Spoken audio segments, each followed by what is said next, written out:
I'm Alex Jones, and you're watching InfoWars Nightly News on our maiden voyage, our kickoff, our inaugural transmission. Well, we're joined by Webster Griffin Tarpley. He's a doctor of history. He's also an economist, and he's a big part of our film, The Obama Deception, and also Fall of the Republic. And unfortunately, the predictions he made in the last 4 or 5 years on the economy have come true as if they were prophecy. So in the second half of our interview, we're going to be discussing the world depression we're in, and will the banking crisis contagion in Europe spread to the United States? But first, I want to talk to Dr. Tarpley about his trip to Libya a couple months ago. When this whole bombardment began, he traveled there and was in the middle of it. And he predicted that if they did basically become successful in getting the rebels in and taking Tripoli, that a giant civil war would ensue. And he was the first to document, now the Washington Post admits it's true, that the Al Qaeda forces in the east that are NATO and U.S. backed were indeed targeting blacks and killing black Libyans.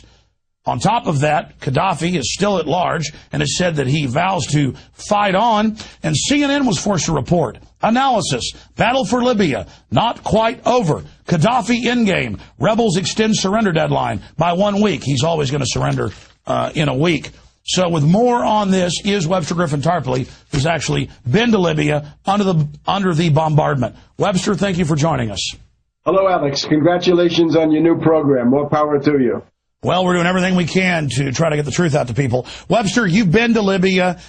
Break down what happened and where we're going now, because I'm seeing the Western leaders calling themselves friends of Libya. They claim they did this to stop a humanitarian disaster, but by all accounts, the humanitarian disaster has been caused by NATO's backing of Al Qaeda.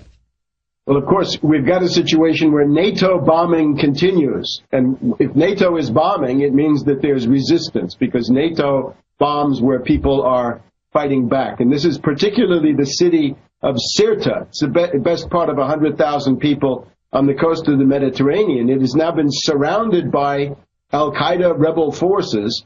They're not letting anybody out, and NATO is bombing it to hell, basically. And the rebels were boasting that they were going to go into Sirte and mop up this coming weekend, but now they say they need another week.